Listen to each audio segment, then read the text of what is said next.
चलिए आइए जी next question देखते हैं। चलिए बच्चे, सो आइए क्वेश्चन नंबर 219। तो ये सब बच्चे रीसेंट एग्जाम्स के क्वेश्चंस हैं और रीसेंट एग्जाम्स में तो और भी क्वेश्चंस आए हैं, पर ये कुछ खास तरह के क्वेश्चंस हैं, समझ लो कि इनमें कोई ना कोई पॉइंट्स है, इसलिए हमने इनको अलग से दिया हुआ है। जैसे पिछला क्वेश्चन किया तो हमने इफेक्टिव कॉस्ट ऑफ बोरोइंग का सम कराया था आपको, उसमें कुछ नया नहीं था, पर मेन था कि इसमें विदहोल्डिंग टैक्स था, ठीक है ना। तो उससे पिछला क्वेश्चन करेंसी स्वैप लग रहा था, पर था इंटरेस्ट रेट स्वैप का, और सवाल में पंगा भी था कि ऑब्जेक्टिव मार्केट और कंपैरेटिव एडवांटेज मार्केट दोनों सेम ही आ रहे थे। ये मैं नहीं कराऊंगा 216 बिकॉज ये अर्ली डिलीवरी का है, ये दोबारा छप गया है तो इसकी जरूरत नहीं है बिकॉज हमने ऑलरेडी अर्ली डिलीवरी को कवर किया हुआ है। सो ये आप खुद से करना चाहे तो कर सकते हैं, छोड़ना चाहे तो छोड़ सकते हैं। उसके बाद ये क्वेश्चन तो स्पेशल था, नाम था एक्सटर्नल कमर्शियल बोरोइंग, पर क्वेश्चन बहुत मैकेनिकल था। एक्सटर्नल कमर्शियल बोरोइंग की किसी तरह की कोई भी नॉलेज रिक्वायर्ड इसमें नहीं थी। तो इसी तरह से कुछ क्वेश्चंस हमने और भी दिए हुए हैं। आइए क्वेश्चन नंबर 219 पे आ जाइए। ये बहुत ही इजी सम है, पर इसके लास्ट पॉइंट में मुझे थोड़ी सी दिक्कत लगी, जिसके कारण मैंने सोचा हम इसकी चर्चा करेंगे। सो ये कब आया है? ये भी नवंबर 19 ओल्ड कोर्स के पेपर में ही आया है। पढ़िए जी।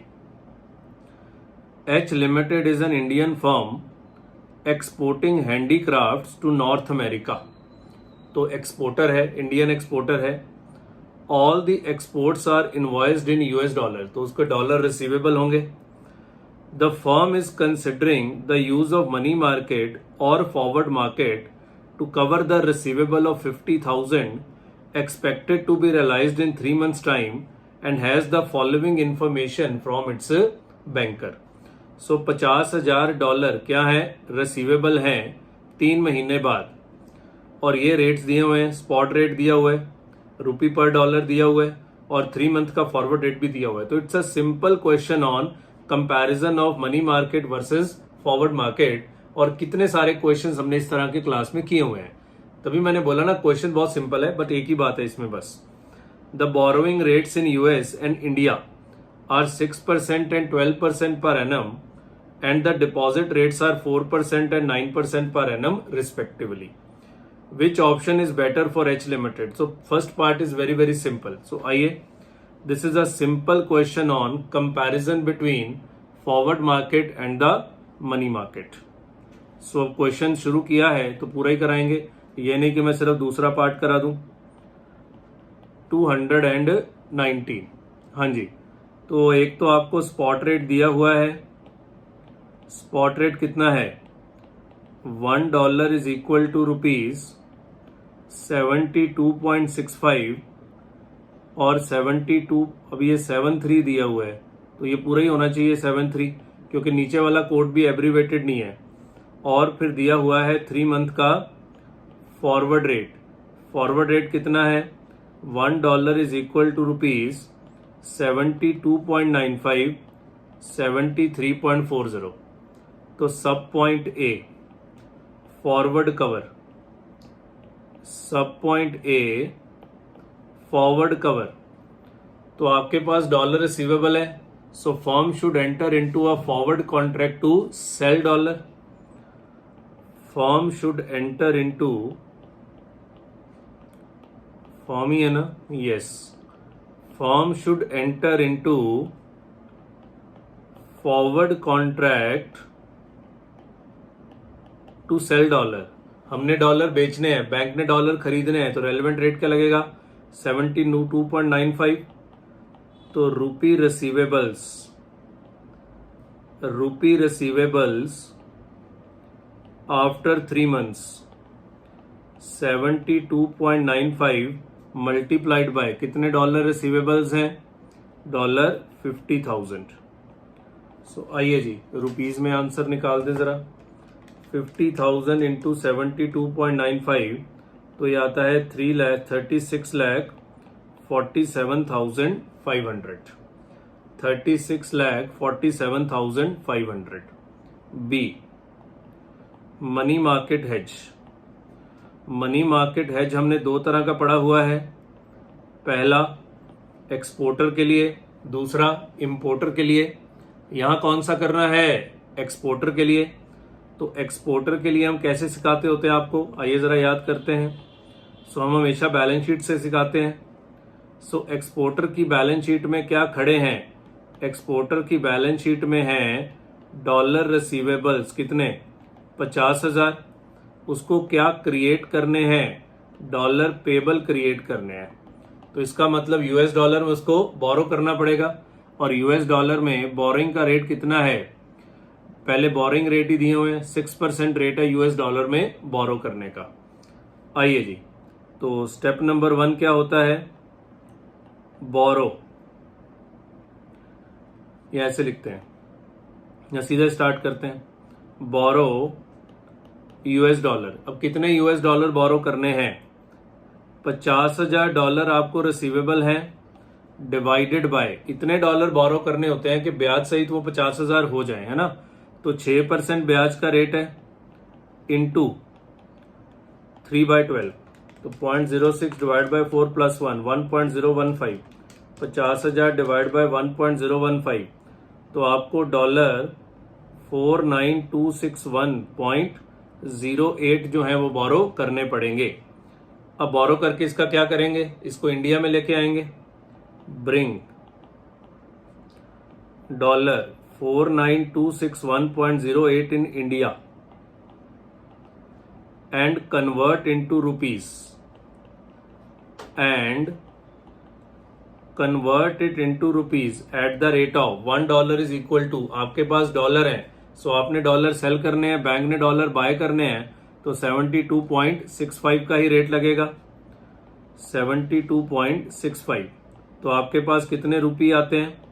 डॉलर 49261.08 इंटू 72.65, 49261.08 इंटू 72.65, तो आपकी जेब में आ जाएंगे 357,8817 रुपीज। अब इसका क्या करें?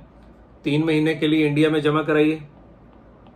Deposit rupees 357,8817 in India for 3 months eight the rate of, India में डिपॉजिट का रेट कितना है? डिपॉजिट रेट्स आर, इंडिया का है 9%, eight the rate of 9% per annum. अब आफ्टर 3 months ये जो रुपये जमा कराए थे उनको रियलाइज करिए। रियलाइज rupee proceeds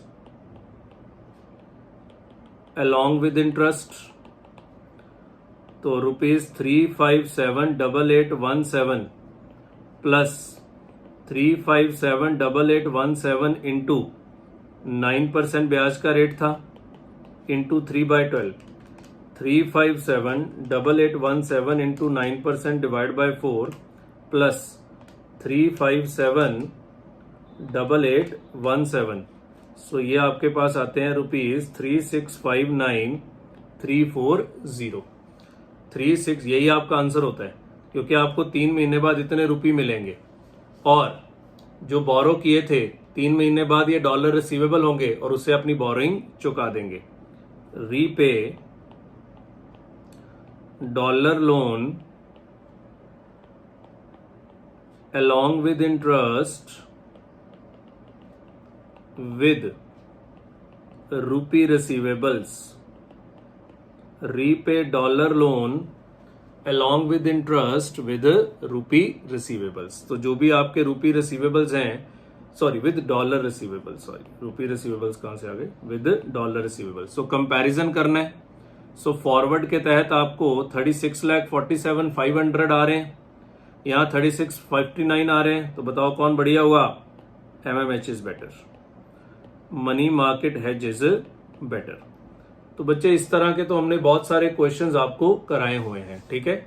मेन इसके सेकंड पार्ट में मुझे दिक्कत लगी थी, जिसके कारण मैंने सोचा कि ये मैं क्वेश्चन क्लास में डिस्कस करूंगा। फर्स्ट पार्ट के कारण तो इसको कराने लायक कुछ नहीं था। बी पार्ट पढ़िए जरा। Assume that H Limited anticipates the spot exchange rate in 3 months time to be equal to the current 3 month forward rate. आज खड़े होके एच लिमिटेड को लग रहा है कि 3 महीने बाद जो उस दिन का स्पॉट रेट होगा वो आज के फॉरवर्ड रेट के ही बराबर होगा। तो आपने फॉरवर्ड रेट ये लगाया था 72.95, ये लिखा है, दोबारा पढ़िए।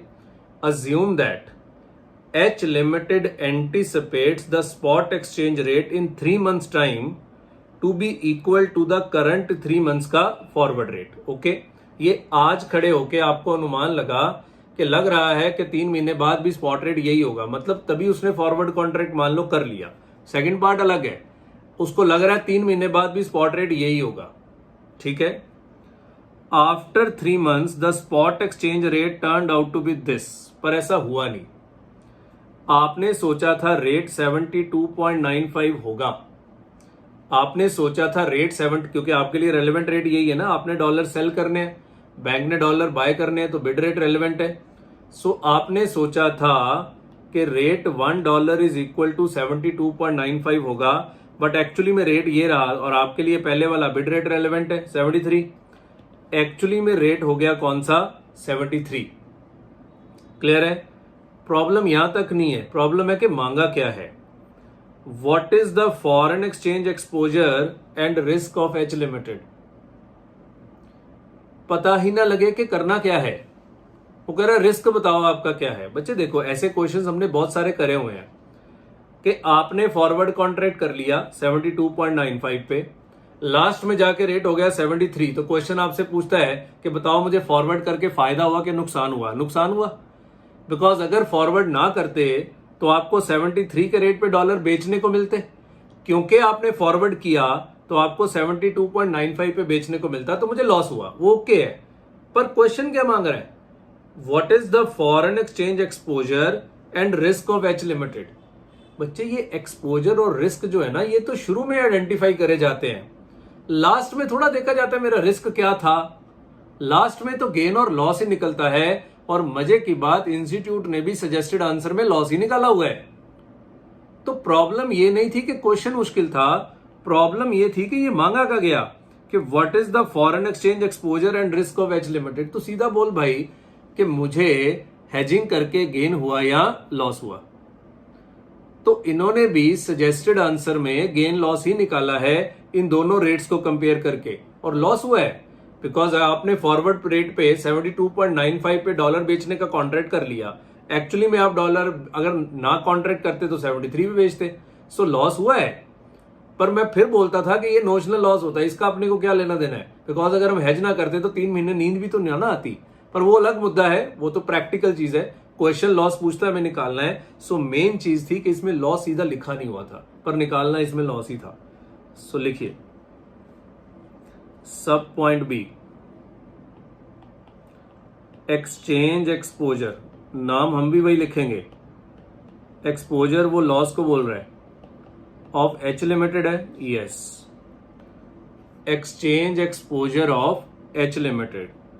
आइए जी, तो एक्सचेंज एक्सपोजर कितना है 72.95 माइनस 73 इंटू $50,000, तो आपका एक्सचेंज एक्सपोजर है जी 2500 रुपए का। अब पता नहीं ये लॉस है कि गे, क्योंकि हमारे हिसाब से तो ये लॉस होना चाहिए, पर उसने मांगा ही पता नहीं क्या है क्वेश्चन में, सजेस्टेड आंसर में ये गेन लिखा हुआ है।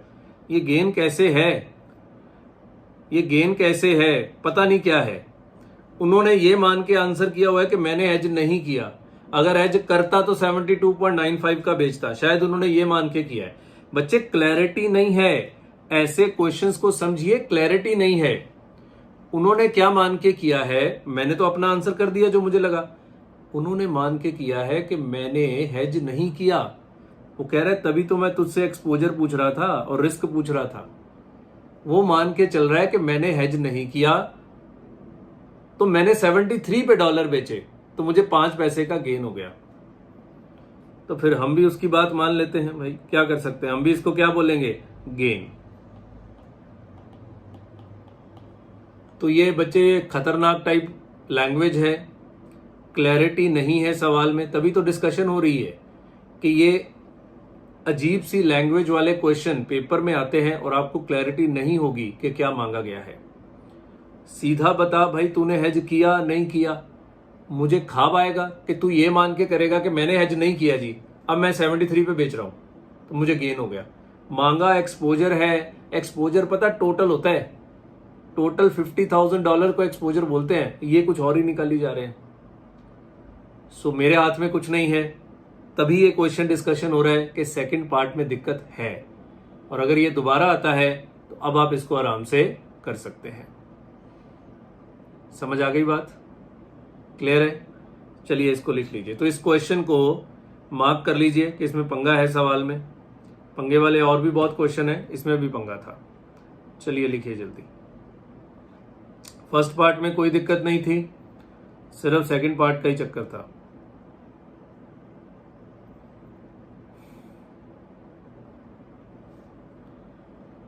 पॉज करिए, ऊपर करेंगे।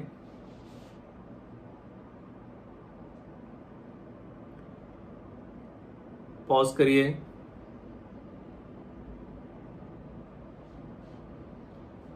पॉज करिए। चलिए सो आराम से बच्चे इसको पॉज करके लिख लीजिएगा। क्लियर है? चलिए आइए, अब रीसेंट आरटीपी में 2-3 क्वेश्चंस आए हैं, छोटे छोटे क्वेश्चंस हैं, मुझे लगा वो करने चाहिए। क्वेश्चन नंबर 220 पे आ जाइए प्लीज। क्वेश्चन नंबर 220 पे आ जाइए प्लीज। Question number 220। सो ये 3 क्वेश्चन आरटीपी नवंबर 20 से लिए गए, तीनों नए क्वेश्चंस थे, तो मैंने कहा एक बार चर्चा कर देते हैं। मुश्किल नहीं है, नया कॉन्सेप्ट भी कोई नहीं है, बट क्वेश्चंस थोड़े नए थे तो मुझे लगा चर्चा होनी चाहिए, और बड़े इजी हैं ये तो। City bank quotes JPY/US dollar 105-106.5, बताओ ये किसका रेट है? ये JPY का रेट है कि US डॉलर का? तो मार्केट पैरिटी के अकॉर्डिंगली देखते हैं, और मार्केट पैरिटी में दोनों से बड़ा कौन है? US डॉलर बड़ा है, तो वो भी 1 से ऊपर है, तो ये किसका रेट होगा? US डॉलर का। तो 1 US dollar is equal to how many Japanese yen? And Hong Kong कोड्स US dollar Japanese yen oblique this. तो मैंने कहा था एक सवाल में एक ही रेट इंटरप्रेट करना होता है, दूसरा रेट वैसे ही डिफाइन होता है। सो JPY/US डॉलर, तो ये रेट US डॉलर का था, तो ये भी रेट किसका होगा? ये रेट किसका होगा? जापानीज येन का। हालांकि नजर आ रहा है कि जापानीज येन छोटी करेंसी है और वो 1 से नीचे ही दिया हुआ है, तो ये जापानीज येन का रेट है। पर एक सवाल में हम एक ही बार दिमाग लगाते हैं, पूरा क्वेश्चन उसी तरह के रेट्स के अकॉर्डिंगली होता है। Are these codes identical? If not, then how they are different? Is there a possibility of arbitrage? If there is an arbitrage opportunity, then show how would you make profit from the given quotation in both cases if you are having Japanese yen 1 lakh और US dollar 1000। सो मुझे ये question अच्छा लगा था, मुझे लगा ये कराना चाहिए क्लास में। आइए जरा देखते हैं क्या क्या दिया हुआ है। सो वो कह रहा है कि सिटी बैंक ने एक रेट दिया है। सिटी बैंक ने क्या रेट दिया है? $1 is equal to Japanese yen 105 और 106.5। फिर हांगकांग बैंक ने भी एक रेट दिया है, पर इस बार रेट किसका है? येन का। 1 येन इज इक्वल टू डॉलर 0.0090 0.0093। अब देखो सब पॉइंट ए में क्या मांगा है? Are these quotes identical? If not then how they are different. Problem आएगी कि इसमें लिखना क्या है। वो कह रहा है क्या ये कोड आइडेंटिकल हैं? The answer is no. पहला जो कोट है वो येन के लिए डायरेक्ट कोट है, और दूसरा येन के लिए इनडायरेक्ट कोट है। उल्टा भी लिख सकते हो कि पहला कोट US डॉलर के लिए डायरेक्ट कोट है, सॉरी इनडायरेक्ट कोट है, और दूसरा US डॉलर के लिए डायरेक्ट कोट है। तो ये आइडेंटिकल नहीं है, बस इतना सा लिखना था।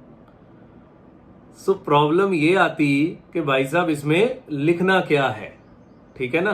सो लिखिए द अबव कोट्स आर, कोई एक पॉइंट ऑफ व्यू से लिख देंगे हम, येन के पॉइंट ऑफ व्यू से लिख देते हैं। The above quotes are not identical. The quote given by Citibank is direct quote for yen bracket में Japan, is direct quote for yen bracket में Japan, whereas quote given by Hong Kong Bank is indirect quote for Japan, या ये भी लिख सकते हो direct quote for U, दोनों direct quote की टर्म्स में ही लिख दो, ठीक है ना। Is direct quote for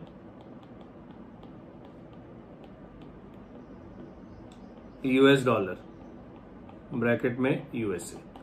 so इतना सा ही आंसर था, बट स्टिल दिक्कत आएगी कि इस क्वेश्चन में लिखना क्या था। समझ आ गई बात। बी पार्ट कह रहा है is there are possibility of arbitrage. So बच्चे हमने दो तरह के आर्बिट्राज पढ़े हुए हैं, एक है covered interest arbitrage using IRP और दूसरा है ज्योग्राफिकल आर्बिट्राज। इसमें कवर्ड इंटरेस्ट आर्बिट्राज तो लग नहीं सकता, कारण क्योंकि उसके लिए ब्याज के रेट्स चाहिए होते हैं, इंटरेस्ट रेट्स चाहिए होते हैं, क्योंकि आईआरपी वैलिड नहीं होती तो हम कवर्ड इंटरेस्ट आर्बिट्राज करते हैं। तो इस क्वेश्चन में कवर्ड इंटरेस्ट आर्बिट्राज नहीं, ज्योग्राफिकल आर्बिट्राज लगेगा, और वो भी टू करेंसी में। तो बहुत सिंपल है, हम दोनों रेट्स को एक जैसा बना लेते हैं जिससे थोड़ी आसानी हो जाएगी। $1 इज इक्वल टू येन 105 106.50, तो दूसरे को भी डॉलर की टर्म्स में बना लो। 1 divided by 0.0093 inverse rates, 1 divided by 0.0090, so $1 is equal to yen. So classes में हमने अच्छे से ज्योग्राफिकल आर्बिट्राज पढ़ा हुआ है। सो ये एक छोटा सा क्वेश्चन आ गया। वो कह रहा है बताओ क्या आर्बिट्राज पॉसिबल है। बिल्कुल पॉसिबल है। आप हांगकांग से डॉलर बाय करके, सॉरी पहला रेट किसका था, सिटी बैंक से डॉलर बाय करके हांगकांग बैंक में जाके डॉलर बेच सकते हैं, तो आपको गेन होगा। आप सिटी बैंक से डॉलर बाय करेंगे एट 106.50 और आप सेल करेंगे जाके हांगकांग बैंक पे एट 107.30। मैं हमेशा क्लास में बताता होता था कि अगर दोनों रेट्स में गैप आ जाए, पहला रेट कौन सा है 105 106.5, दूसरा यहां पे शुरू हो रहा है 107.53 111.11, अगर ये गैप बीच में आए तो समझ लो आर्बिट्राज है, और अगर ये रेट एक दूसरे को ओवरलैप कर जाएं तो आर्बिट्राज नहीं होता। दूसरी तरफ आर्बिट्राज है कि आप यहां से डॉलर बाय करके 105 पे सेल कर दें ना, वो तो लॉस हो जाएगा। सो एक ही तरफ आर्बिट्राज होता है। सो बिल्कुल आर्बिट्राज पॉसिबल है bye buying dollar from the, क्योंकि ये डॉलर का रेट है तो हम डॉलर के पॉइंट ऑफ व्यू में बात करेंगे, by buying dollar from Citibank and selling dollar to the Hong Kong bank. Arbitrage is possible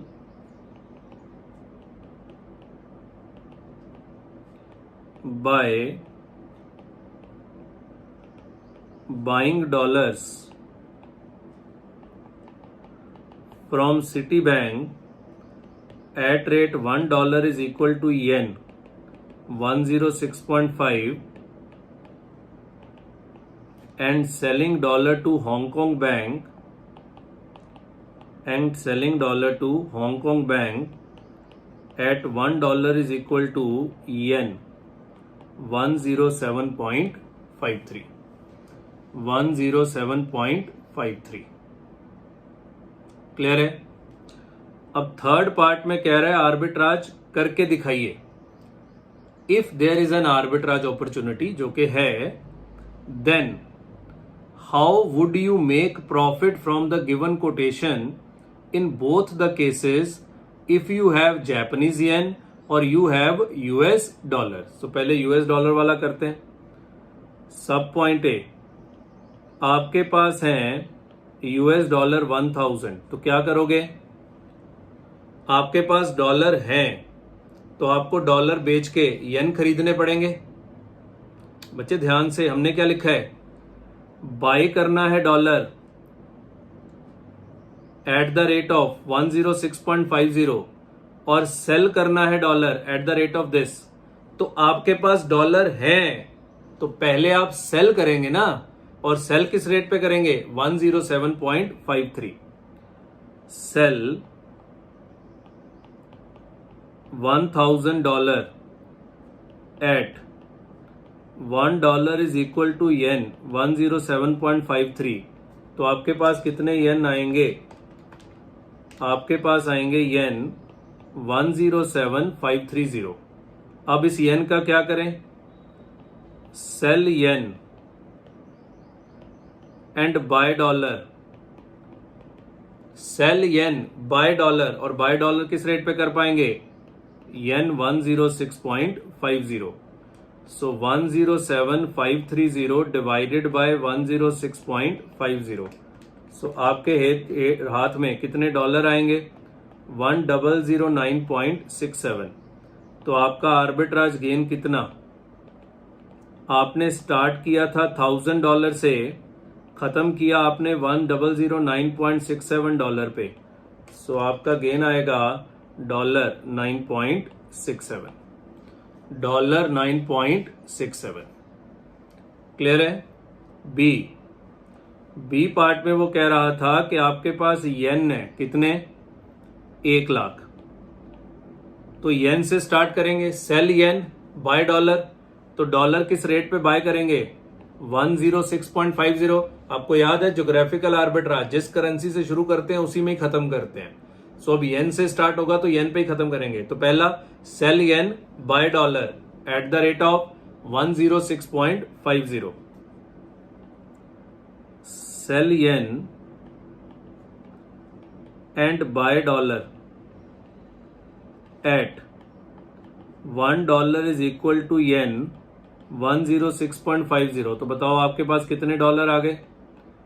1 lakh divided by 106.50 कितने येन आते हैं? नहीं, येन नहीं है ना, 1 लाख। तो आपका आंसर आएगा डॉलर में 1 लाख डिवाइडेड बाय 106.50, $938.97। अब sell dollar and buy yen, dollar बेचोगे किस रेट पे?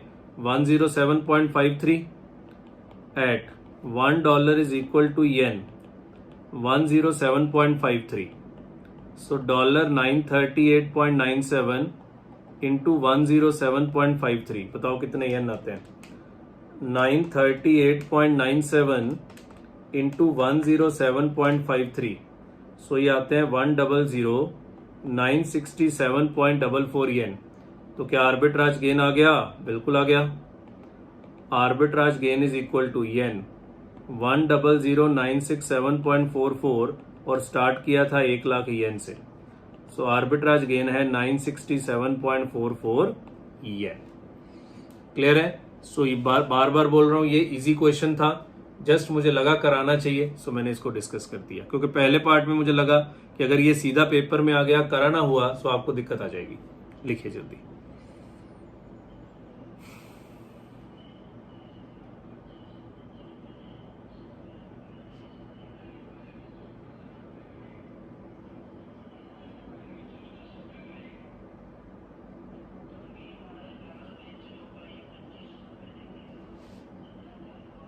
पॉज करिए, ऊपर करेंगे। पॉज करिए, ऊपर करेंगे। पॉज करिए। चलिए जी। सो आराम से बच्चे इसको पॉज करके लिख लीजिएगा। क्लियर है? 221 देखिए, ये कराने लायक नहीं है पर चलो न्यू क्वेश्चन है, कर लेते हैं। क्वेश्चन नंबर 221 पे आ जाइए please. Question number 221। Question number 221। आइए जी पढ़िए जी ध्यान से क्वेश्चन नंबर 221। ये बहुत इजी क्वेश्चन है। गिवन $1 इज इक्वल टू इतने yen, 1 pound is equal to इतने US dollar, 1 Australian dollar is equal to इतने यूएस डॉलर। सो 3 रेट दिए हुए हैं। Calculate the cross rate for pound in yen terms.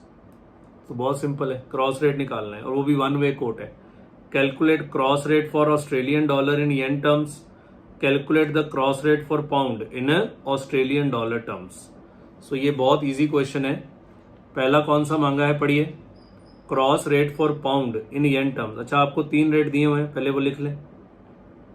$1 is equal to yen 107.31, 1 pound is equal to dollar 1.26 और 1 Australian dollar is equal to dollar 0.70।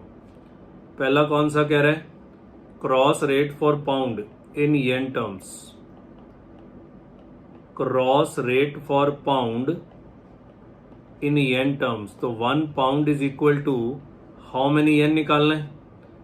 तो कौन से rate से निकल आएगा, ये पहले 2 रेट से निकल आएगा, बिकॉज इनमें डॉलर कॉमन करेंसी है। क्रॉस रेट कैसे निकालते हैं, कॉमन करेंसी को हटा के। सो आइए, क्योंकि दोनों रेट में पाउंड और येन होने चाहिए ना, तो $1 इज इक्वल टू येन 107.31, इसको भी डॉलर का रेट बना लो। $1 is equal to pound 1 divided by 1.26। आपको क्या निकालना है, 1 pound is equal to how many yen, 107.31। So निकाल लो। 1 pound is equal to yen 107.31 into 1.26, 135.21, 135.21। तो ये बहुत सिंपल क्वेश्चन था, ये तो ना भी करते तो चल जाता। B, cross rate for Australian dollar in yen terms. Cross rate for Australian dollar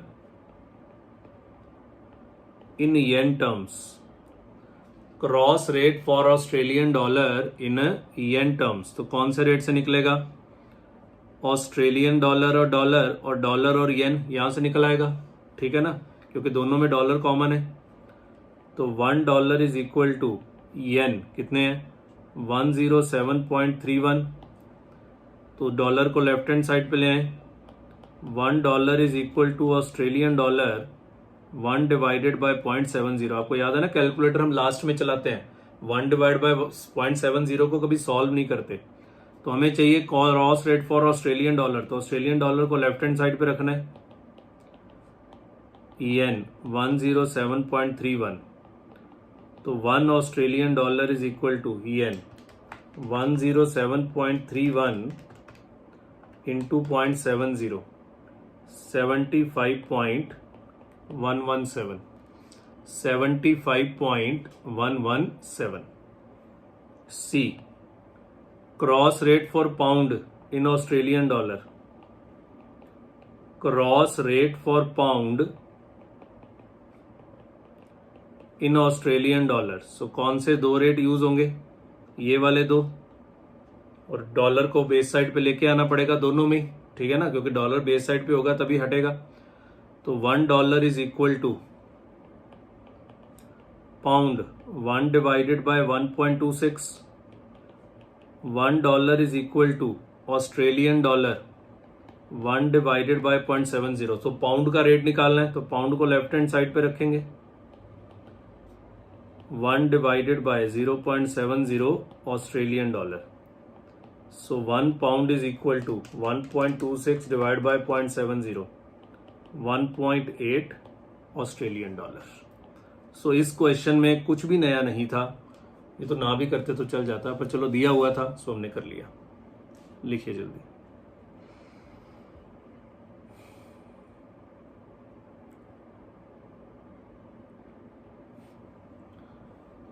pause करिए, ऊपर करेंगे, पॉज करिए, ऊपर करेंगे। चलिए, सो आराम से बच्चे इसको पॉज करके लिख लीजिएगा। क्लियर है? आइए जी। नेक्स्ट देखते हैं क्वेश्चन नंबर 222, ये भी सेम आरटीपी का है। क्वेश्चन नंबर 222 पे आ जाइए प्लीज। क्वेश्चन नंबर 222, पढ़िए जी। So same RTP November 20। The current spot exchange rate is $1.35 per pound and the 3-month forward rate is this. According to your analysis of the exchange rate, you are quite confident that the spot exchange rate will be 1.32 pound after 3 months. मतलब forward rate चल रहा है 1 pound is equal to $1.30, पर आपको लगता है 3 महीने बाद का स्पॉट रेट होगा 1.32। This is expected spot rate. ये sir, this is expected spot rate.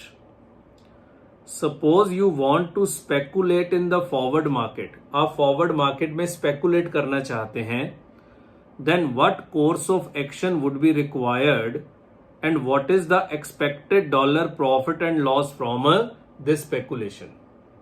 भाई आज फॉरवर्ड रेट है 1.30, है ना, पर पाउंड, डॉलर पर पाउंड, और मुझे लगता है कि 3 महीने बाद का एक्सपेक्टेड स्पॉट रेट होगा 1.32।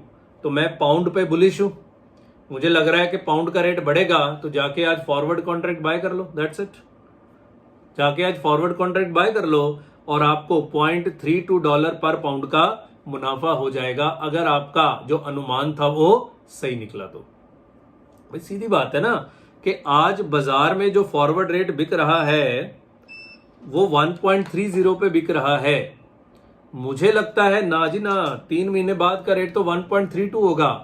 तो मतलब आप पाउंड पे बुलिश है, बिकॉज ये पाउंड का रेट है और पाउंड ऊपर जा रहा है, तो आप पाउंड पे बुलिश है, तो जाके पाउंड का फॉरवर्ड कॉन्ट्रैक्ट बाय कर लो, आपको फायदा हो जाएगा। What would be your profit और लॉस इन डॉलर टर्म्स। ये डॉलर टर्म्स में ही आंसर आएगा। On the position taken as per your speculation, if the spot exchange rate turns out to be 1.26, तो फिर लॉस होगा। आपने 1.30 पे फॉरवर्ड कॉन्ट्रैक्ट ले लिया, बाद में रेट हो गया 1.26, तो आपको एक्चुअली में लॉस होगा। सो ये स्पेकुलेशन है, स्पेकुलेशन ऑन फॉरवर्ड कॉन्ट्रैक्ट। पता है हमने फॉरवर्ड कॉन्ट्रैक्ट पे सारे क्वेश्चन हेजिंग वाले ही किए थे, पर ये इंस्टीट्यूट ने पता नहीं कहां से उठा लिया, स्पेकुलेशन का क्वेश्चन है ऑन फॉरवर्ड कॉन्ट्रैक्ट। सवाल में कुछ नहीं है, पर बच्चा स्पेकुलेशन वर्ड देख के घबरा जाएगा कि forward contracts are basically used for the purpose of hedging, जबकि इस क्वेश्चन में फॉरवर्ड कॉन्ट्रैक्ट को यूज किया जा रहा है for the purpose of speculation. Clear है? आइए जी, तो सब पॉइंट ए में आपसे पूछ रहा था कि what suppose you want to speculate, तो क्या कोर्स ऑफ एक्शन आप अपनाओगे। लिखिए जी, सब point A, if you believe that, you expected that, ये बिलीव ही है, एक्सपेक्टेड क्या है, the spot rate after 3 months, that the spot rate after 3 months would be $1.32 per pound, then you should buy forward contract on pound today at $1.30 पर pound, और आपका gain कितना होगा, $1.32 minus $1.30, this is $0.02 पर pound. अब आप इसको 1 lakh pound लेके भी कर सकते हैं, तो फिर आपका आंसर 20,000 आ जाएगा। ठीक है ना, 1.32 माइनस 1.3, बिल्कुल 0.02। क्लियर है? B, if spot rate after 3 months, if spot rate after 3 months turns out to be $1.26 ही है, yes, per pound, then your loss will B,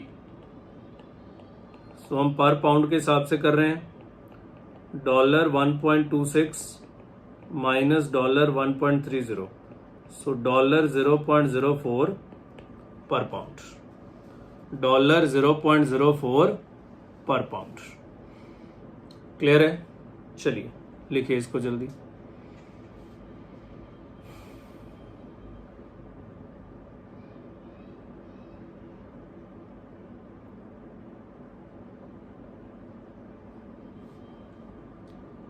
okay है जी, सो आराम से बच्चे इसको पॉज करके आप लिख लीजिएगा।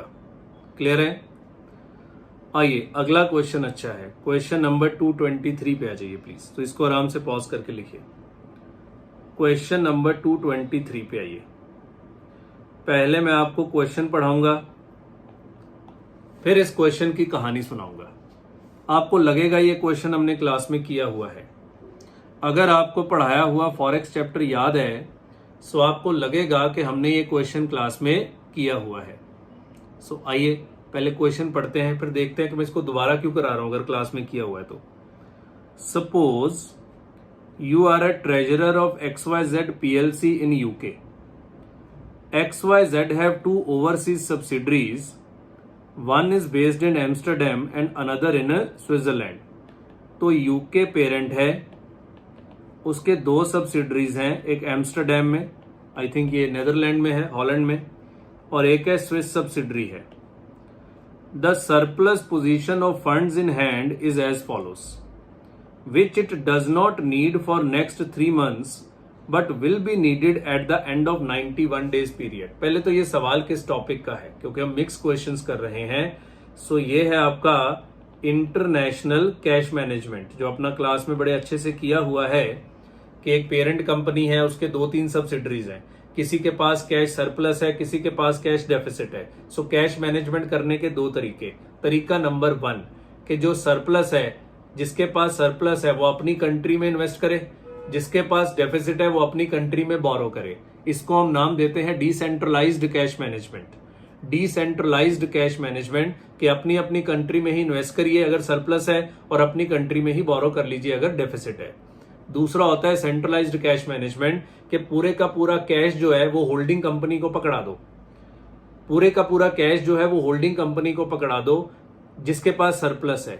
वहां से जिसके पास डेफिसिट है, होल्डिंग कंपनी उसको लोन दे देगी, और बचा हुआ अगर सरप्लस बचता है तो होल्डिंग कंपनी की करेंसी में ही इन्वेस्ट करेंगे, और अगर डेफिसिट बचता है तो होल्डिंग कंपनी की करेंसी में ही बोरो करेंगे। फिर हमसे पूछा जाता है कि बताओ सेंट्रलाइज्ड कैश मैनेजमेंट बढ़िया है या डिसेंट्रलाइज्ड कैश मैनेजमेंट बढ़िया है, ये हमसे पूछा जाता है। क्लियर है? सो यही क्वेश्चन है, वो मैंने बहुत ब्रीफली एक्सप्लेन किया, बाकी आप लोगों ने पहले पढ़ा हुआ है।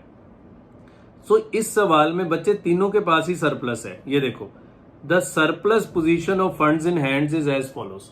इसमें तीनों के पास सरप्लस है। होल्डिंग कंपनी के पास 15,000 पाउंड का सरप्लस है, स्विस सब्सिडरी के पास इतने CHF का सरप्लस है, डच सब्सिडरी के पास भी इतने यूरो का सरप्लस है। सो तीनों ने इन्वेस्ट ही करना है, इसमें बोरो का कोई फर्क नहीं पड़ रहा है। एक्सचेंज रेट दिए हुए हैं, तो पहला रेट है स्पॉट रेट यूरो का इतने पाउंड, 91 डेज के फॉरवर्ड पॉइंट्स दिए हुए हैं 0 लगा के। दूसरा पाउंड का रेट है इतने CHF, 91 डेज के फॉरवर्ड पॉइंट्स भी दिए हुए हैं। 91 day interest rate on per annum basis on deposits in money market are as follows. So 91 day के ब्याज के रेट दिए हुए हैं, और ब्याज के रेट स्लैब्स में है। जैसे पाउंड का देखो, अगर आप 0 से 2 लाख पाउंड तक इन्वेस्ट करते हैं तो 1%, 2 लाख से 10 लाख तक 2%, 10 लाख से 20 लाख तक 4%, और ऊपर 20 लाख से 5.38%। सो इंटरेस्ट के रेट्स अलग अलग हैं। सिमिलरली यूरो के रेट्स भी दिए हुए हैं, सिमिलरली CHF के रेट्स भी दिए हुए हैं। You have been approached by your banker wherein the above mentioned surplus was lying, requesting you to swap the surplus lying with other 2 subsidiaries and place them in deposit with them. ये क्या हुआ? वो कह रहे to swap the surplus lying with other 2 subsidiaries. जो बाकी 2 subsidiaries के पास सरप्लस पड़ा है उसको स्वैप कर दीजिए। किसमें? होल्डिंग कंपनी की करेंसी में। क्लैरिटी नहीं है, पर ये इन क्वेश्चंस की खासियत होती है कि आप पूरे का, ये सेंट्रलाइज्ड की बात कर रहे हैं। You have been approached by your banker, you मतलब आप सब्सिडरीज की बात कर रहा होगा, क्योंकि वो आप ट्रेजरर है किसके, XYZ PLC के, तो आपकी बात कर रहे हैं। आप XYZ PLC मतलब होल्डिंग कंपनी के ट्रेजरर है, आपके पास बैंकर आया। You have been approached by your banker wherein the above mentioned surplus was lying, requesting you to swap the surplus lying with other two subsidiaries and place them in deposit with them।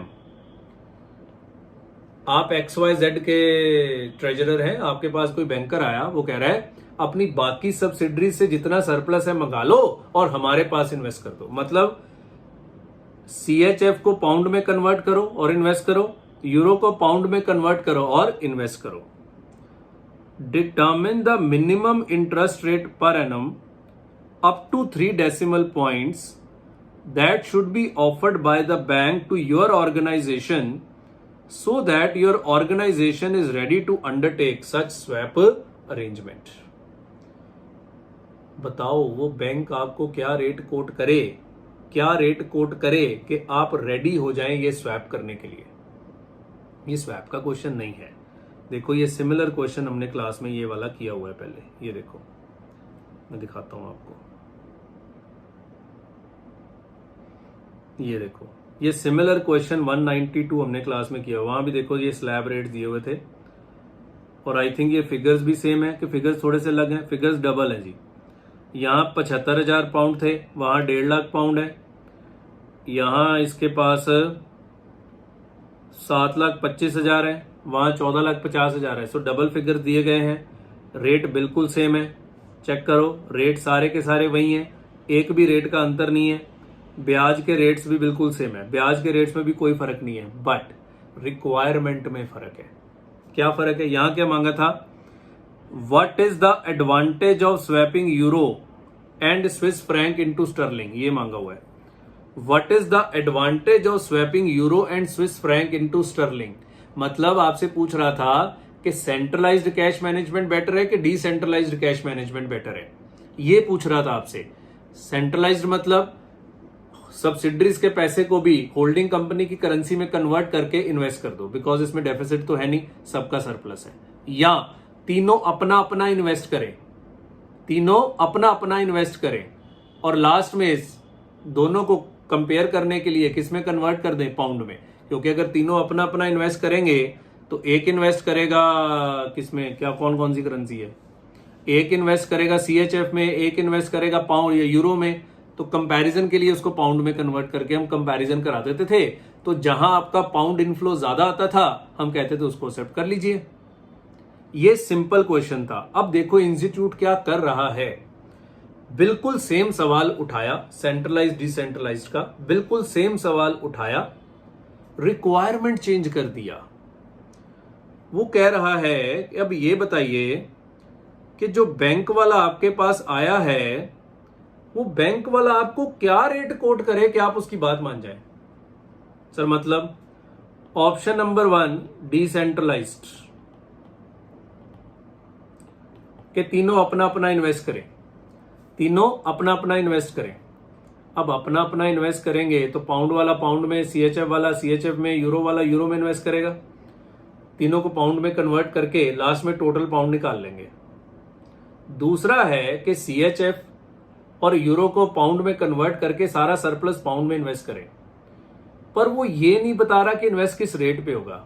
वो कह रहा है bank आपको क्या rate quote करे कि आप मान जाएं। तो बैंक को कम से कम मुझे इतना रेट कोट करना पड़ेगा कि मेरा सेंट्रलाइज्ड और डिसेंट्रलाइज्ड इक्वेट हो जाए। तो मिनिमम रेट ही निकाल सकते हैं ना, मैक्सिमम रेट तो मैं बैंक को कहूंगा जी जितने % दे सकते हो दे दो।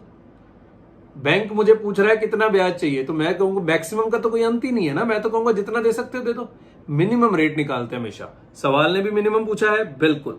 Determine the minimum interest rate per annum, कि बैंक वाला आपको क्या रेट कोट करे कि आप उसके जो भी उसका ऑफर है उसको एक्सेप्ट कर लें। तो मुझे कम से कम वो रेट कोट होना चाहिए कि डिसेंट्रलाइज्ड में जो कैश फ्लो आ रहा है वो सेंट्रलाइज्ड के बराबर हो जाए। बच्चे ये इंस्टीट्यूट बहुत शैतानी करने लग गया है। एसएफएम के पेपर में बहुत शैतानी शुरू हो गई है। देखो सेम क्वेश्चन उठाया, रिक्वायरमेंट को चेंज कर दिया।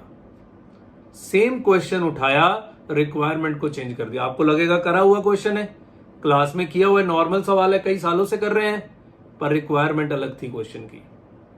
सो पहला काम होगा डिसेंट्रलाइज्ड में टोटल पाउंड निकालो, सेंट्रलाइज्ड में टोटल पाउंड निकालो कन्वर्ट करके, और फिर उससे डिफरेंस को रेट, उससे ब्याज मांग लो जो डिफरेंस आ रहा है। ठीक है ना, मैं करके दिखाता हूं आपको। इधर देखिए जरा। तो सबसे पहले decentralized cash management, cash inflow in pound under decentralized cash management. Cash inflows in pound under decentralized cash management. So decentralized मतलब इधर देखो, सबसे पहले holding company,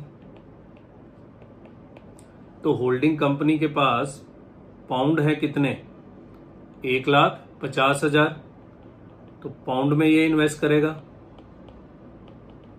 amount invested pound 1,50,000, तो डिसेंट्रलाइज मतलब तीनों अपना अपना इन्वेस्ट करेंगे।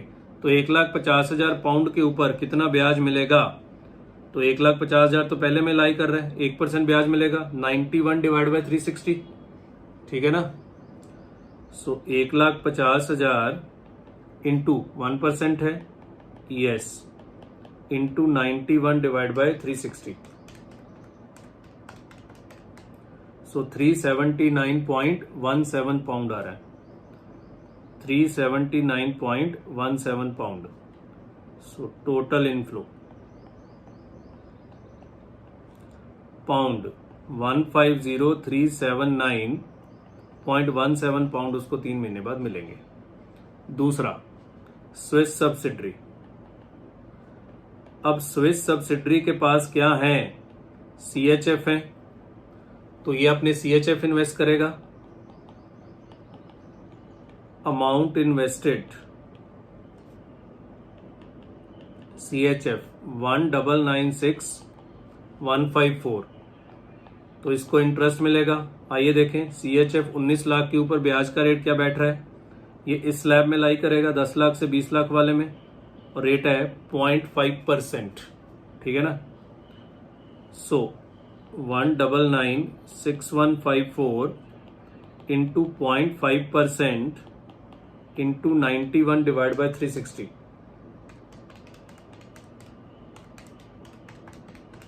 सो ब्याज आता है CHF 4541.25।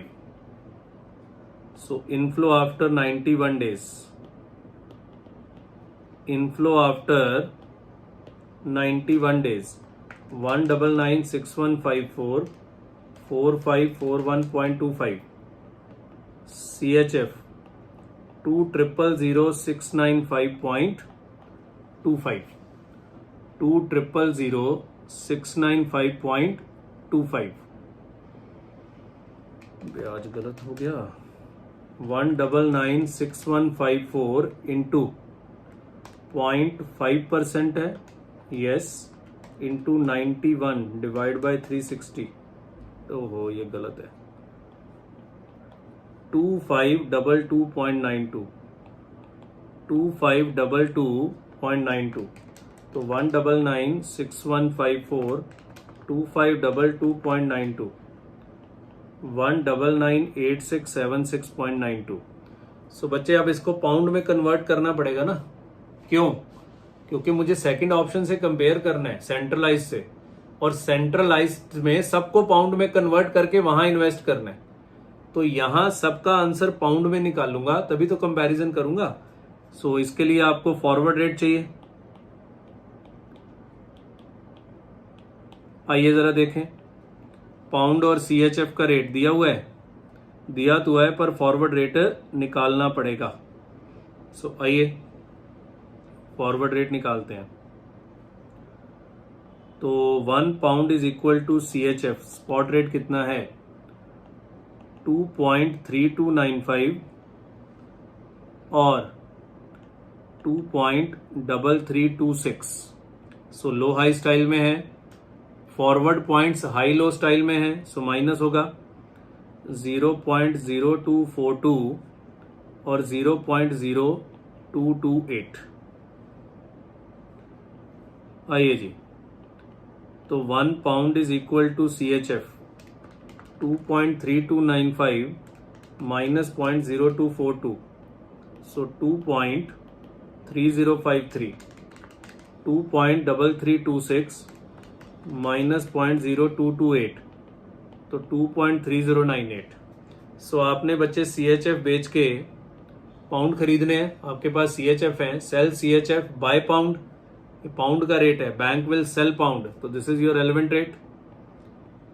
1 pound is equal to CHF 2.3098। तो बताओ पाउंड इक्वलेंट आफ्टर 91 डेज,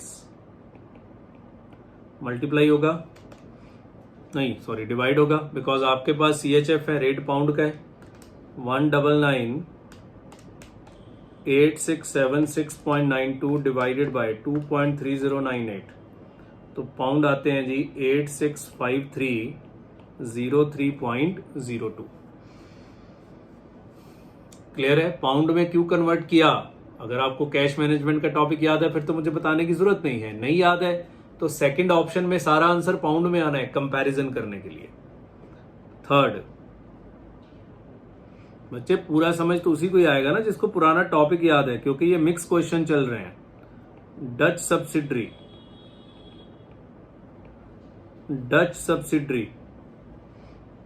आइए जी, सो डच सब्सिडरी यूरो में इन्वेस्ट करेगी, तो amount invested euro 14,50,000 plus interest. आइए देखें, यूरो 14,50,000 वो आपका इसी स्लैब में बैठेगा 10 से 20 वाले में, 2% ब्याज का रेट दे रहे हैं, so 14,50,000 into 2% into 91 divide by 360, so euro 7,330.56, 7,330.56। तो receivables after 91 days euro receivables after 91 days, so 1457,330.56, 1457,330.56। अब यहां भी फॉरवर्ड रेट चाहिए, तो ये फॉरवर्ड रेट भी आपको निकालना पड़ेगा, दिया नहीं हुआ, यूरो और पाउंड का रेट दिया हुआ है, तो 1 euro is equal to pound 0.6858 और 0.6869, बिल्कुल 91 डेज के फॉरवर्ड पॉइंट 3740, सो ये लो हाई में है, ऐड होगा 0.0037 0.0040, सो ये आ गया 1 euro is equal to pound 0.6858 plus 0.0037 0.6895, 0.6869 plus 0.0040 0.6909। अब आपके हाथ में यूरो है, तो आपने यूरो बेचने हैं, यूरो का ही रेट है, बैंक ने यूरो बाय करने हैं, तो 0.6895, 0.6895 1 euro is equal to pound. तो बताओ पाउंड रिसीवेबल या pound equivalent after 91 days, so euro आपके हाथ में, यूरो का ही रेट है, तो मल्टीप्लाई होगा 1457,330.56 इंटू 0.6895, तो ये आते हैं पाउंड 100,4829.42। 100,482.942। तो आइए देखें टोटल पाउंड रिसीवेबल्स कितने हैं, क्योंकि मुझे तो टोटल का कंपैरिजन करना है। Total pound receivables after 91 days, तो यहां से आ रहे हैं 100,482.942 plus 865,303 plus 150,379.17 pound. So total 100,482.42 plus 865,303 है ना 0.02 प्लस 150,379.17 है कि 77 है 17। सो टोटल आते हैं पाउंड 2020511.61 2020511.61। क्लियर है? ये है कि अगर हर कोई अपनी अपनी करेंसी में इन्वेस्ट करे तो लास्ट में मुझे इतने पाउंड मिलेंगे। पाउंड में कन्वर्ट क्यों किया? क्योंकि सेकंड ऑप्शन से कंपैरिजन करना है। अब वो कह रहा था कि बैंक आपको कह रहा है कि सबके सरप्लस को पाउंड में कन्वर्ट कर दीजिए, तो बताओ बैंक मुझे क्या रेट दे कि मैं उसकी बात मान जाऊं। ठीक है, तो B centralised cash management. Centralised cash management, पर क्योंकि ये वर्ड सवाल में यूज नहीं किया गया तो क्वेश्चन में जो वर्ड यूज किया गया वो लिख लीजिए, स्वैप टू पाउंड स्टर्लिंग। अब ये आज ही स्वैप करना है तो स्पॉट रेट रेलेवेंट होगा। ठीक है सर, बताओ बच्चे यूके पेरेंट के पास कितना सरप्लस है, और ये तो पाउंड में ही है तो कोई दिक्कत ही नहीं है, पाउंड 1,50,000। आइए स्विस सब्सिडरी के पास है CHF 1996154, sell CHF buy pound, spot rate sell CHF buy pound, bank will sell pound क्योंकि ये तो पाउंड का रेट है 2.3326 डिवाइडेड बाय, डिवाइड होगा क्योंकि रेट पाउंड का है 2.3326 ही है, यस 2.3326। सो 1996154 डिवाइडेड बाय 2.3326, सो आपको मिलेंगे पाउंड 855,763.53। ठीक है सर। डच सब्सिडरी के पास है यूरो 14,50,000, तो सेल यूरो बाय पाउंड, और यूरो का ही रेट है, sell euro bank will buy euro 0.6858 multiply, क्योंकि यूरो का ही रेट है और आपके हाथ में भी यूरो है। सो कितने pound 14,50,000 multiplied by 0.6858, so 994410 pound. तो total pound equivalent today, total pound equivalent today, so 1,50,000 994410 plus 855,763.53, so 2,000,173.53। रुकिए, जो नॉर्मल सवाल मैंने ऊपर दिखाया उसमें क्या करते, ये पाउंड आज जाके इन्वेस्ट कर देते और पाउंड के इन्वेस्टमेंट का 20 लाख से ऊपर का रेट ये लग जाता 5.38%, और 91 डेज बाद पाउंड निकाल के उसको अपने पिछले वाले पाउंड के साथ कंपेयर कर लेते और हमें पता लग जाता कौन सा आंसर है। नॉर्मल सवाल जो हमने पहले क्लास में किया हुआ है वो यही है, पर अब वो कह रहा है कि पाउंड वाला आपको क्या रेट दे, तो पाउंड वाले को मुझे वो इतना ब्याज तो देना पड़ेगा कि मैं दोनों ऑप्शंस के प्रति इनडिफरेंट हो जाऊं। ठीक है ना। सो इधर देखो, मुझे pound receivable after 91 days under centralised cash management कितना था ब्याज के साथ 2020,511 2020,511.61, जबकि यहां कम है तो मुझे बाकी क्या चाहिए, इंटरेस्ट चाहिए, ताकि मैं दोनों ऑप्शंस के प्रति इनडिफरेंट हो जाऊं। 2020,511.61, तो ये आ रहा है 20,338.08। इतना ब्याज मुझे चाहिए, पर उसने तो रेट मांगा था ना, तो रेट हम निकाल देते हैं। रिक्वायर्ड रेट 20,338.08 का ब्याज चाहिए कितने पाउंड पे, 2,000,173.53 पे, पर ये तो 91 डेज का है, हमें सालाना रेट चाहिए होता है, तो 360 डिवाइड बाय 91। ये मांगा था एक सिंपल क्वेश्चन की रिक्वायरमेंट को चेंज किया गया 4.02%। 3 डिजिट में मांगा था, यस 3 डेसिमल्स तक मांगा था, तो 0.23%।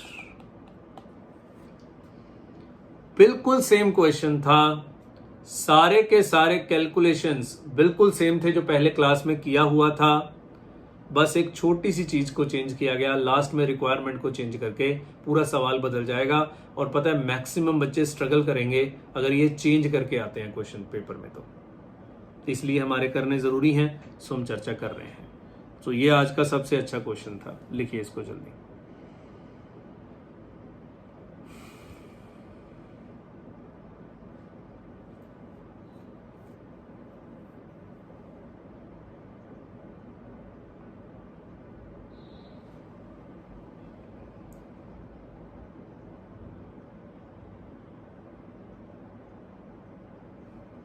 पॉज करिए,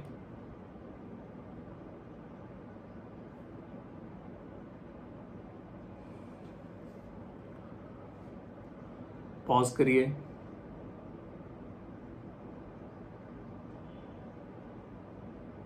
पॉज करिए, पॉज करिए, पॉज करिए। चलिए, आराम से बच्चे इसको पॉज करके लिख लीजिएगा। क्लियर है? आइए नेक्स्ट देखते हैं, ये बहुत ही बढ़िया क्वेश्चन है, क्वेश्चन नंबर 224। Question number 224। ध्यान रखिए बच्चे, सरल से सरल क्वेश्चंस में ये लोग ट्विस्ट करके आपको दे रहे हैं और ये तंग करेंगे आपको पेपर में अब, ठीक है। क्वेश्चन नंबर 224 पे आ जाइए प्लीज। चलिए जी, क्वेश्चन नंबर 224 इंपॉर्टेंट मार्क करिए। ये भी आरटीपी का सम है, May 19 न्यू कोर्स का। एक्चुअली में ये फॉरेन एक्सचेंज का सम नहीं है, अब डॉलर डॉलर थे तो मैंने यहीं पे डाल दिया, पर एक्चुअली में ये मिक्स बैग है, सब वैल्यूएशन का सम है ये। एक्चुअली में ये वैल्यूएशन का सम है, पर अब डॉलर डॉलर दिए थे सो हमने यहीं पे डाल दिया, पर इसमें फॉरेन एक्सचेंज का कोई कॉन्सेप्ट नहीं लगता। एक्चुअली में this is a sum of valuation plus portfolio management का एक आधा कंसेप्ट यूज होगा, बाकी ये सिक्योरिटी वैल्यूएशन का सम है, ठीक है। तो कोई फर्क नहीं है, हमारा भी वैल्यूएशन किया ही हुआ है, ठीक है। पढ़िए जी। The directors of implant INC wishes to make an equity issue to finance a $10 million expansion scheme which has an expected NPV of $2.2 million। ध्यान से दोबारा पढ़िए। The directors of implant INC कोई कंपनी है, wishes to make an equity issue to finance a $10 million expansion scheme, expansion करने जा रहा है, उसके लिए उसको $10 million चाहिए, और जो प्रोजेक्ट लगाएगा which has an expected NPV ऑफ उस प्रोजेक्ट से एनपीवी आएगी कितनी, $2.2 मिलियन। ठीक हो गया। And to refinance an existing $6 million 15% bonds due for maturity in 5 years time. उसने एक बॉन्ड इशू किए हुए हैं, 15% बॉन्ड है $6 मिलियन के, वो उनको रीफाइनेंस करना चाह रहा है। रीफाइनेंस क्या होता है, बॉन्ड रिफंडिंग। याद है बॉन्ड वैल्यूएशन के टॉपिक में हमने बॉन्ड रिफंडिंग पढ़ा था कि कॉलेबल बॉन्ड को आज ही रिफंड कर देते हैं नए बॉन्ड रेज करके, वो भी वही करना चाह रहा है। पहला वो एक एक्सपेंशन प्रोजेक्ट लगाना चाह रहा है $10 मिलियन रेज करके, उसकी एनपीवी है $2.2 मिलियन, और वो एक बॉन्ड्स को रीफाइनेंस करना चाह रहा है, मतलब पुराने बॉन्ड रिडीम करके नए बॉन्ड इशू करेगा। और ऐसा ये लोग कब करते हैं, ज्यादातर जब ब्याज का रेट कम होता है बाजार में, है ना, ये पढ़ा हुआ है हमारा बड़े अच्छे से। For early redemption of these bonds there is a $350,000 penalty charge. इसको हम कॉल प्रीमियम बोलते थे वहां पे, बॉन्ड रिफंडिंग के टॉपिक में इसको कॉल प्रीमियम बोलते हैं, क्योंकि अगर आप जल्दी पैसे वापस कर रहे हैं उसको, तो आपको उसको एक प्रीमियम देना पड़ता है, वो उसको पेनल्टी बोल रहा है $3.5 लाख की। ठीक है जी। The company has also obtained approval to suspend these pre emptive rights and make a $15 million placement of shares which will be at a price of $0.5 per share. ये तीसरा काम हो रहा है जी। पहला काम था कि वो एक्सपेंशन कर रहा है, $10 मिलियन का खर्चा है और उसकी एनपीवी है $2.2 मिलियन। दूसरा काम था कि वो बॉन्ड को रिफंड करना चाहता है, रीफाइनेंस करना चाहता है। $6 मिलियन के 15% बॉन्ड है, वैसे 5 साल बाद रिडीम होने थे, और रिडीम करने में 3,50,000 की पेनल्टी भी लगेगी। तीसरा काम है कि उसको अप्रूवल मिल गई है प्री एम्पटिव राइट्स को सस्पेंड करके। प्री एम्पटिव राइट्स क्या होते हैं, राइट शेयर्स। राइट शेयर्स को सस्पेंड करके $15 मिलियन का प्लेसमेंट ऑफ शेयर्स करेगा eight A price of $0.5 per share. तो समझ लो फ्रेश इशू है ये, मतलब राइट इशू नहीं कर रहा, फ्रेश इशू कर रहा है। तो हमें क्या फर्क पड़ता है, चाहे राइट इशू करे, वहां से भी पैसे आते हैं, फ्रेश इशू से भी पैसे आते हैं।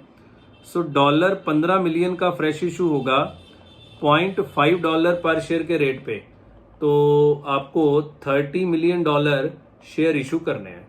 सो 3 काम वो करने की सोच रहा है। Flotation cost of the issue will be 4% of the gross proceeds. तो ये $15 मिलियन का इशू करोगे, बट आपके इससे 4% कम ही आएंगे, बिकॉज 4% की तो फ्लोटेशन कॉस्ट है। Any surplus funds from issue will be invested in IDR which is currently yielding 10% per annum. जो भी इस फ्रेश इशू से पैसा बचेगा उसको IDR में इन्वेस्ट कर देंगे। What is IDR, Indian depository receipts में इन्वेस्ट कर देंगे, और वहां से 10% ब्याज आएगा।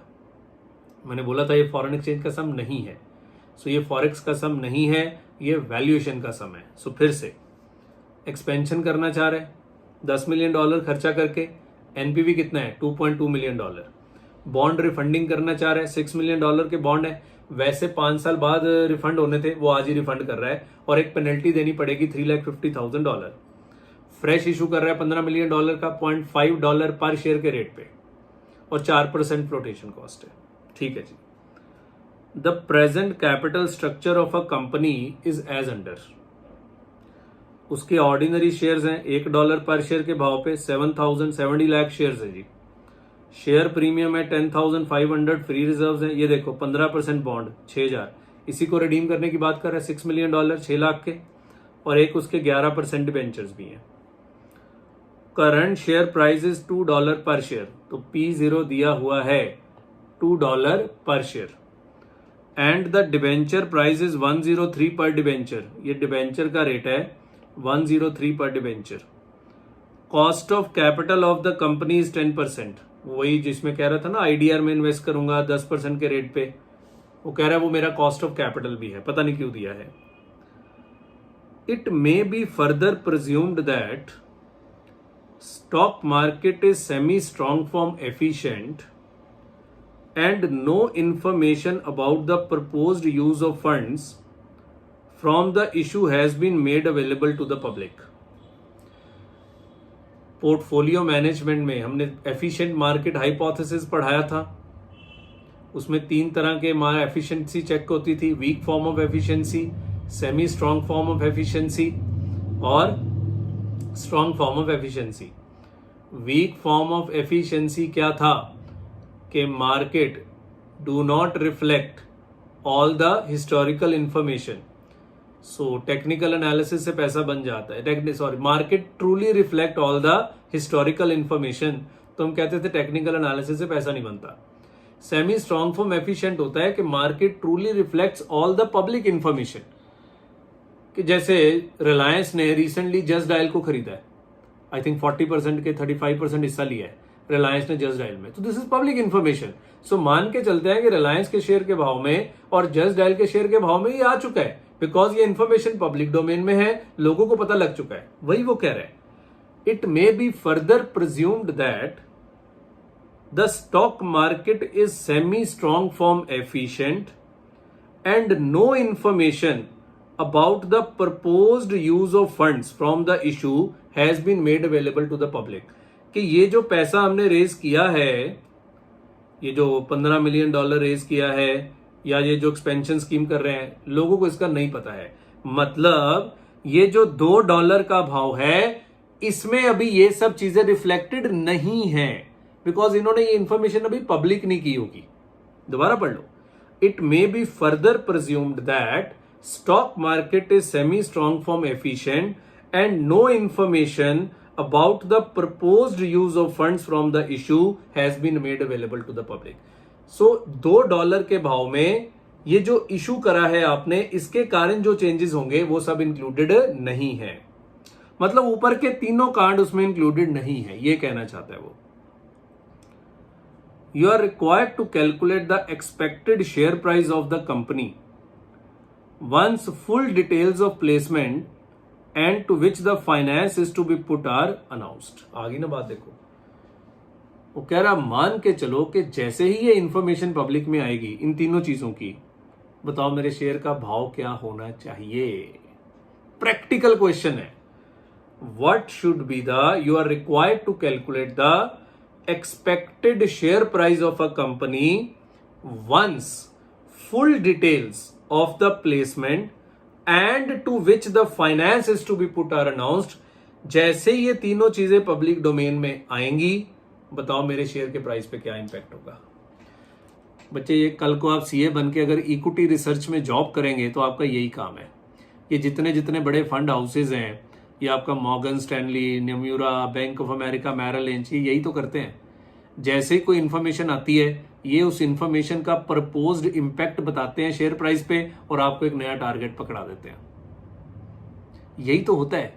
जैसे ही कंपनी का रिजल्ट आता है, ये उसका प्रपोज्ड इंपैक्ट चेक करते हैं शेयर प्राइस पे और आपको एक नया टारगेट पकड़ा देते हैं। जैसे एलएनटी को एक नया ऑर्डर मिलता है, ये उस ऑर्डर की एनपीवी निकालते हैं, उसके बेसिस पे शेयर प्राइस पे कितना इंपैक्ट आएगा, ये आपको नया टारगेट पकड़ा देते हैं। यही प्रैक्टिकली होता है।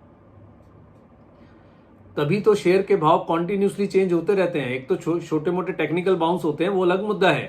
फंडामेंटली शेयर का भाव कब चेंज होता है? जब कोई ना कोई न्यूज आती है, जब कोई ना कोई न्यूज आती है। बाकी तो शॉर्ट टर्म में उछल कूद होती है, 2% ऊपर, 4% नीचे, 5% ऊपर, 6% नीचे, ये शॉर्ट टर्म उछल कूद है। पर जो सही मायने में भाव चेंज होता है वो तो किसी न्यूज पे ही चेंज होता है। बात समझ में आती है? वो कह रहा है जैसे ही ये तीनों न्यूज पब्लिक होंगे, जैसे ही ये तीनों न्यूज पब्लिक होंगे, शेयर प्राइस बताओ कितना होगा। सो आइए बात करते हैं। क्वेश्चन समझ में आ गया? फॉरेन एक्सचेंज का कोई लेना देना नहीं है। फॉरेक्स के चैप्टर में है तो मैं करा रहा हूं, पर ये फॉरेन एक्सचेंज का कोई लेना देना नहीं है। अगर ये सम आ गया पेपर में तो दिक्कत आ जाएगी। हाँ जी, पहला, आप एक्सपेंशन करेंगे $10 मिलियन से तो आपको एनपीवी आएगी $2.2 मिलियन। तो एनपीवी तो बच्चे सीधी शेयर प्राइस में जुड़ जाती है। ये तो अपना वैल्यूएशन का टॉपिक किया हुआ है। सिक्योरिटी वैल्यूएशन में जब हमने इक्विटी वैल्यूएशन कराया था तो इम्पैक्ट ऑन मार्केट प्राइस बताया था कि जैसे ही आप कोई प्रोजेक्ट करते हैं तो प्रोजेक्ट से जितनी एनपीवी आती है, इससे आपकी मार्केट वैल्यू बढ़ जाती है। आपकी करंट मार्केट वैल्यू कितनी है? आपके 70 लाख शेयर हैं ऑफ 1 ईच, तो 70 लाख आपकी मार्केट कैप है। 70 लाख शेयर हैं, ₹2 पर शेयर, तो 140 लाख आपकी मार्केट कैप है। 140 लाख में सीधा $2.2 मिलियन जोड़ दीजिए। तो मैं मिलियन में कर दूंगा ना। 140 लाख है तो आई थिंक 14 मिलियन हो गया, है ना? 14 मिलियन हो ना, यस। तो 14 मिलियन में सीधा 2.2 मिलियन डॉलर जोड़ दीजिए, आपकी मार्केट कैप इतने से बढ़ जाएगी। एनपीवी का मतलब ही क्या होता है कि आपकी वेल्थ बढ़ती है एनपीवी से। सो ये तो अपना किया भी हुआ है, ये वाले क्वेश्चन इक्विटी वैल्यूएशन में किए हुए हैं, जाके चेक करना। सो ये तो बहुत सिंपल है कि टोटल मार्केट वैल्यू निकालो प्लस 2.2 मिलियन डॉलर। आगे आपने फ्रेश इशू किया 15 मिलियन डॉलर का, -4%, तो 15 -4% फ्लोटेशन कॉस्ट, तो आपकी जेब में आएगा 14.4 मिलियन डॉलर। आपकी जेब में आएगा 14.4 मिलियन डॉलर। सीधा आपकी वेल्थ बढ़ेगी, कारण आपका कैश बैलेंस बढ़ गया। आपका कैश बैलेंस बढ़ गया, वेल्थ बढ़ेगी। शेयर प्राइस पे इंपैक्ट कुछ और आएगा, बिकॉज आपके नंबर ऑफ शेयर भी बढ़ेंगे, क्योंकि आपको प्राइस पर शेयर निकालना है। तो आज जो आपके कितने शेयर थे, 70 लाख शेयर थे, 7 मिलियन शेयर थे, वो 30 मिलियन से बढ़ जाएंगे आपके number of shares. So number of share भी बढ़ेंगे प्लस आपकी वेल्थ बढ़ेगी, बिकॉज आपके पास कैश आ गया। वेल्थ क्या होती है? Asset minus liabilities divide by number of shares. So आपके पास कैश आ गया तो आपकी वेल्थ बढ़ेगी, तो ये भी सीधा आपकी मार्केट वैल्यू में ऐड हो जाएगा। सो 2 पॉइंट तो बहुत सिंपल थे। जितनी एनपीवी है वो सीधा एनपीवी आपकी मार्केट वैल्यू में ऐड हो जाएगी, प्लस मैं मार्केट वैल्यू बोल रहा हूं, पर शेयर नहीं बोल रहा, पर शेयर तो मैं लास्ट में निकालूंगा। प्लस जितने का फ्रेश इशू करेंगे वो सीधा फ्रेश इशू भी आपकी वेल्थ में ऐड हो जाएगा, आपकी वैल्यू उतने से बढ़ जाएगी, बिकॉज आपका कैश बैलेंस बढ़ जाएगा। Now third, bond refunding. Bond refunding का क्या इंपैक्ट होगा? अगर आपको याद है तो हम बॉन्ड वैल्यूएशन में बॉन्ड रिफंडिंग डिसीजन की एनपीवी ढूंढते थे कि बताओ ये बॉन्ड रिफंडिंग करके फायदा हो रहा है कि नुकसान हो रहा है, मुझे करना चाहिए बॉन्ड रिफंडिंग के नहीं। तो वो इसकी एनपीवी आपको ढूंढनी पड़ेगी, और वो एनपीवी आपकी वेल्थ में ऐड होगी। और एनपीवी कैसे ढूंढोगे? इधर देखो, 6 मिलियन डॉलर के बॉन्ड है। अगर आज ही रिडीम कर दें तो 5 साल का ब्याज बचेगा, क्योंकि अदरवाइज 5 साल बाद वापस होते, प्लस 5 साल बाद जो 6 मिलियन डॉलर देना था वो बचेगा, तो 2 आपकी सेविंग होगी। इनकी पीवी कर लो, 10% डिस्काउंट रेट दिया हुआ है। अगर आज ही इनको हम वापस कर दें तो ये 5 साल का ब्याज बचेगा, प्लस ये 6 मिलियन डॉलर जो 6 साल बाद देना था वो बचेगा, दोनों की पीवी कर दो। माइनस ये 6 मिलियन डॉलर आज देना है, माइनस होगा, प्लस एक प्रीमियम देना है, कॉल प्रीमियम पेनल्टी देनी है 3.5 लाख डॉलर की। सो इनफ्लो माइनस आउटफ्लो करके आप बॉन्ड वैल्यूएशन की एनपीवी निकाल लीजिए, और वो आपकी वेल्थ में ऐड होगी, और divide by number of share करोगे तो आपका प्राइस पर शेयर आ जाएगा। ब्यूटीफुल प्रैक्टिकल क्वेश्चन है ये। रियलिटी में ऐसे ही होता है। जितने भी आपके फंड हाउसेज हैं, ब्रोकरेज हाउसेज हैं, वो जब भी शेयर प्राइस का टारगेट देते हैं तो हर न्यूज का इंपैक्ट चेक करते हैं शेयर प्राइस के ऊपर, और फिर आपको नया भाव बताते हैं। क्लियर है? सो बार बार बोल रहा हूं, ये एनपीवी सीधा ऐड होगी, ये सीधा ऐड होगा, जितने पैसे आपको मिलेंगे। बॉन्ड रिफंडिंग का एनपीवी आपको निकालना पड़ेगा, बस दैट्स इट, इतना ही काम था। ठीक है? सो आइए लिखते हैं। तो सेमी स्ट्रॉन्ग फॉर्म का डेफिनेशन लिख देते हैं। If market is semi-strong form efficient, then share price should reflect all the publicly available information. All the publicly available information. So, price पर शेयर पूछा कि वैल्यू पर share?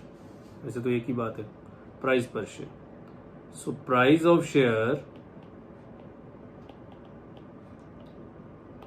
After all the events would be, the price of share after all the events would be, बताइए existing market value company की कितनी है? Millions में करेंगे। एग्जिस्टिंग मार्केट वैल्यू तो $2 पर शेयर का भाव है और 70 लाख शेयर है, तो 7 मिलियन, सो 14 मिलियन। एग्जिस्टिंग मार्केट वैल्यू है 14 million plus NPV of expansion project, NPV of expansion project कितना था, $2.2 million plus proceeds from fresh issue. अब इधर देखिए, फ्रेश इशू था $15 मिलियन का, पर 4% फ्लोटेशन कॉस्ट हट जाएगी तो इसका 96% आएगा। जितना फ्रेश इशू करेंगे सीधा कैश बैलेंस बढ़ेगा, तो एसेट बढ़ेंगे तो शेयर का भाव बढ़ेगा। 15 into 96%, $14.4 million plus NPV of bond refunding, ये हमें निकालना पड़ेगा। Calculation of NPV of bond refunding decision, calculation of NPV of bond refunding decision. तो एक ब्याज बचेगा, present value of savings in interest. अब इसमें ना टैक्स रेट नहीं दिया हुआ, सो टैक्स रेट को हम लोग इग्नोर करेंगे। तो आपके बॉन्ड कितने के हैं, $6 मिलियन के बॉन्ड है, तो 6 मिलियन के ऊपर 15% ब्याज का रेट है ना, into present value annuity factor 10%, 5 3.791, तो 6 का 15% कितना होता है, $0.9 मिलियन इंटू 3.791, सो ये आता है $3.4119। आगे present value of principal to be paid after 5 years,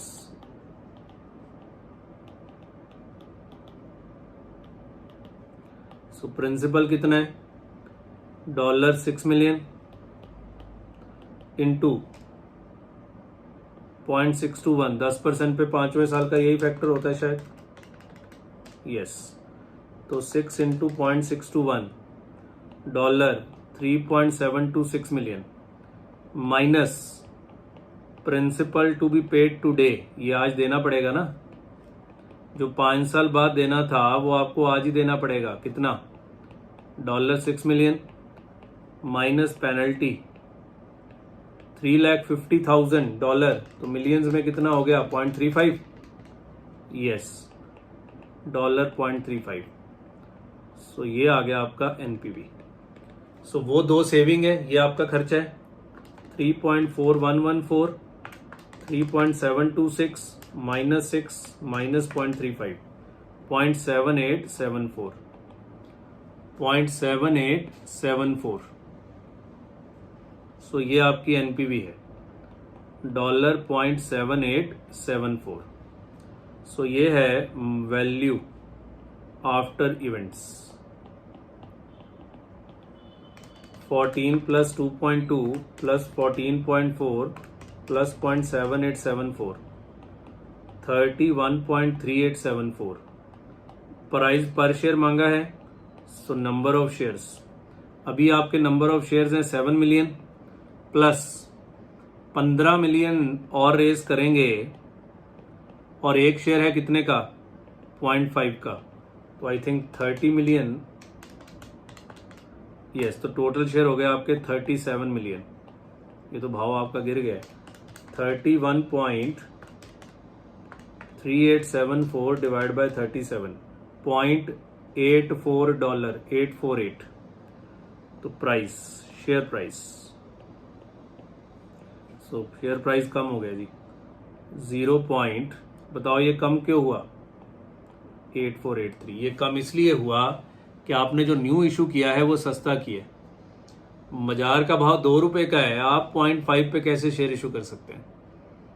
सो जो न्यू इशू किया है उसका इम्पैक्ट तगड़ा आ गया, डिनोमिनेटर इम्पैक्ट बहुत ज्यादा आ गया, जिसके कारण ये भाव गिर गया।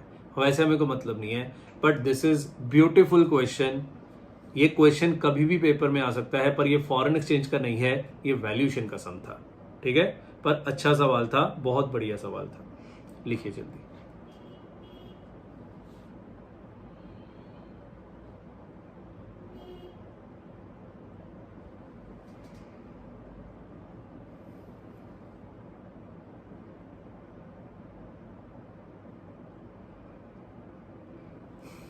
पॉज करिए, ऊपर करेंगे।